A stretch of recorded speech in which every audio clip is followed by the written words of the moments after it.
Are you guys sick of losing to Scat Packs? Are you guys sick of losing to Mustangs? Well, stay tuned for this video to see how much money you need to spend in order to beat those clowns. Alright, so you guys bought a Type R, and it's either stock or your full bolt-on, and you want to know how much it's going to cost to take that next step, or take the complete step to making 500 plus wheel horsepower. You've come to the right place, because today's video I'm going to break down the complete cost of what it takes to get there and the route that I took. I want to reiterate before I start this video, number one, I do not care how much money I've spent on my car and what I could buy that's faster, because that's not the point of today's video, nor do I care about that because I came from a Mustang GT that I could have made way faster than this car and way more horsepower. Number two, this is a direct injection ethanol blend setup that I'm running. There's definitely ways to do this cheaper with methanol injection. I'm not familiar with it, so I just want to reiterate that this is a direct injection only setup. The third thing is this is a price breakdown of brand new retail prices. There's no used part prices in here. I want the best of the best. I want brand new everything. So there's definitely ways you can save money with going with used parts or Black Friday deals or whatever kind of deals you can find.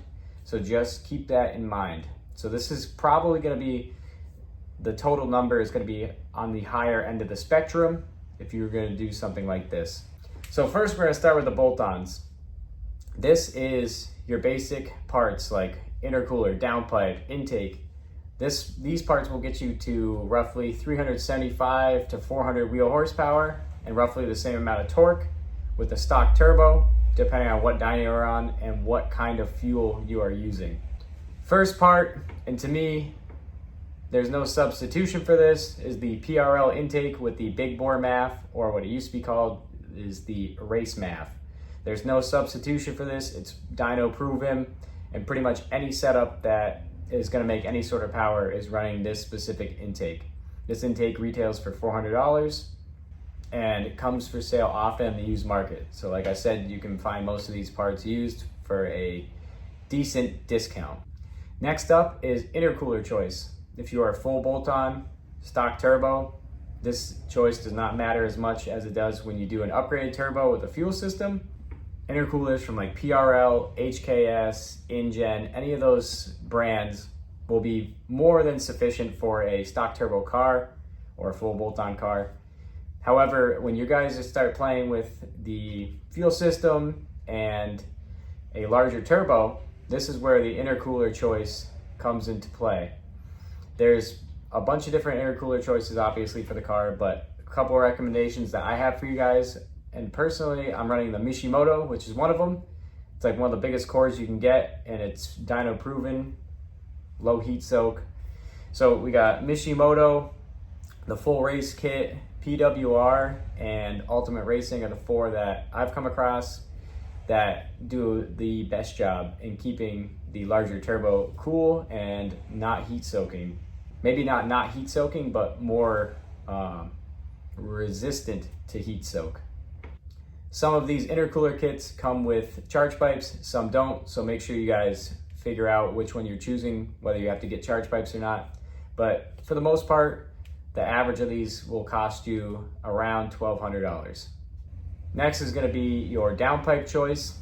It is difficult to find manufacturers that still make catless downpipes.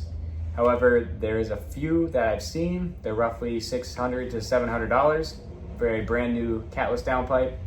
And the cat that I'm running is it used to be PRL, now it's two-step performance. It's the GESI 5-inch high flow cat downpipe, which retails for $950.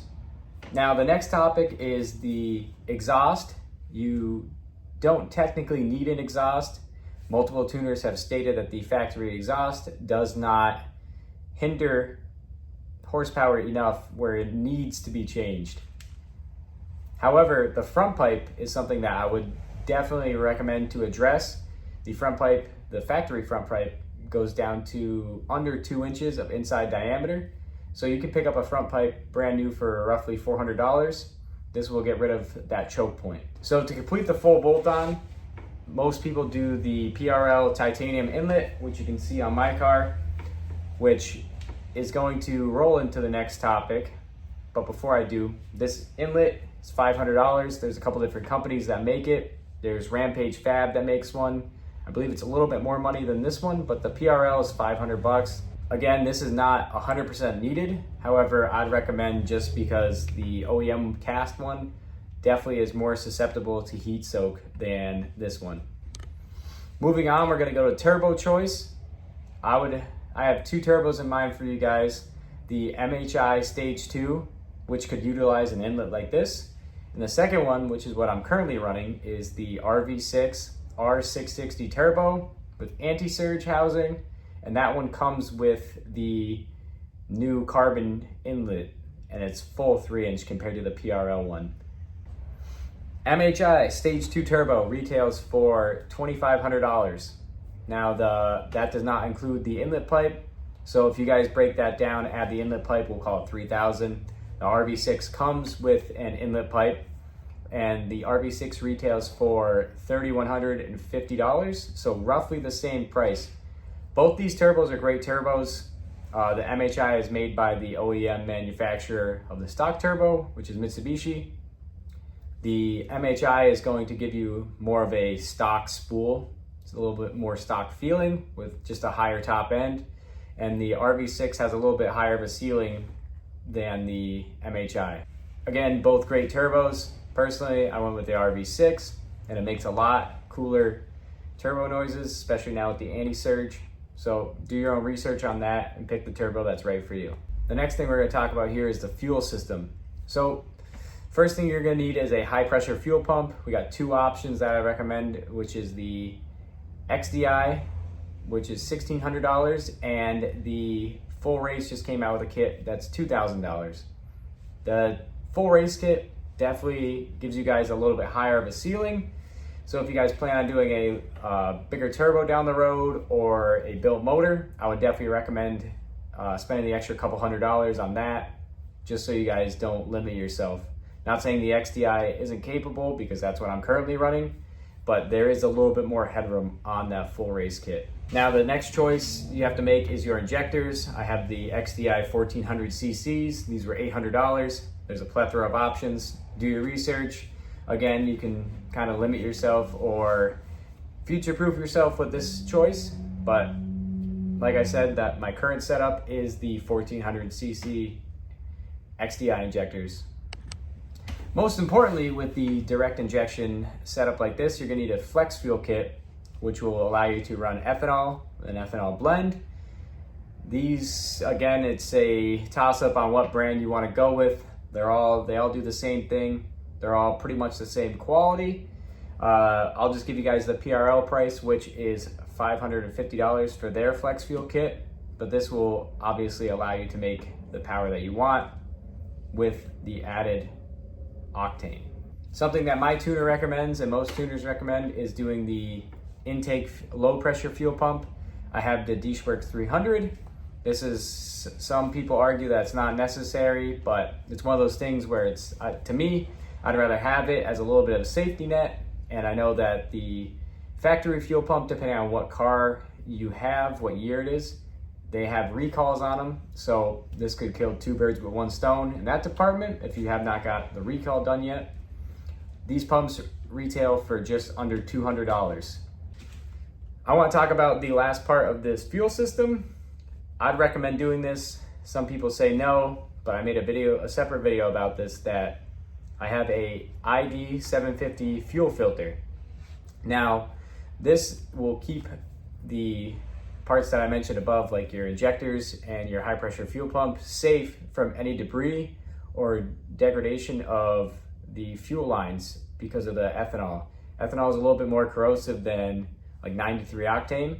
So there is cases where parts of fuel lines have degraded over time and then sent to your $1,600 or $2,000 fuel pump and seized it up, and then you're out of luck at that point, because these fuel pumps are not rebuildable. So for $500 that this setup cost me, you can save yourself a headache down the road of having to replace either your injectors or your fuel pump. I would say this is worth it. XDI recommends this right on their website on their high pressure fuel pump. So it's pretty much just a preventative thing, but I say if you're gonna do it right, do it the first time so you don't have any issues down the road. All right, I know you guys haven't been keeping track of the total. I have, but before we get to the totals of what I have here, we are gonna talk about make sure you get a proper tune. A couple of tuners off the top of my head would be Derek Robinson, Mike Sweeney, and then JSR Engines. Those are the three that come to mind for this platform that are trustworthy and you can go to with any questions. I believe roughly they're all between $500 and $800, I would assume. I paid $600 for using Derek. He's my tuner. I haven't had issues with it. He's very responsive. Good tuning process with him. I've seen him a couple times in Pennsylvania. So if you guys want to get a dyno tune, please don't cheap out and go with some local guy that says, oh, I've tuned Hondas in the past, and then bring them your car, because you just don't want to have any issues, especially after spending all this money on all these upgrades and then you get a crappy tune. Definitely not worth it. While we're on the topic of dyno tunes, please take dyno numbers with a grain of salt. Every dyno reads different. So comparing apples to apples, unless they're on the same dyno, is like comparing apples to oranges. So the moment you guys have been waiting for. So I'm gonna go through a couple different setups here that we talked about with the different turbos. So number one is gonna be the total cost of an MHI Stage 2 turbo with the XDI fuel pump with no inlet from PRL or one of the other companies. The total on that is $9,580. And then with the inlet, it's gonna be $9,980.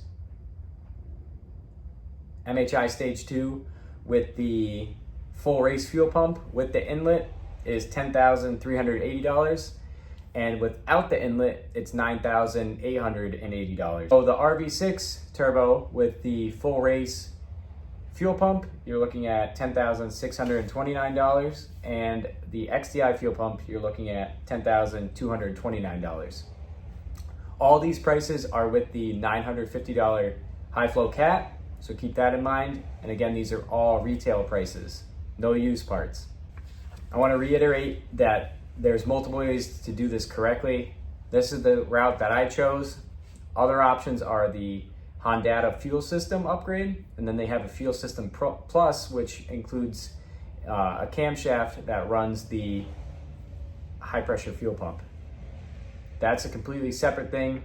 I'm not super familiar with it, and I just wanted to break down what I currently have on my car because of the video I made about a year ago on how to make 500 horsepower. So I want to give you guys a complete breakdown of the full cost listed out with the totals. Let me know what you guys think. Is this too much money for, I would say, not enough return, I guess? Or is this something that interests you guys? If you guys like today's video, make sure you guys subscribe. I got some more content coming. If you guys want to see anything about my personal car, or if you have any video suggestions, please leave a comment down below. But with that being said, we will catch you in the next one. If you guys stuck around this long and you got this set up, make sure you don't lose to any Mustang, Scat Pack, or Camaro. Please and thank you. That's all.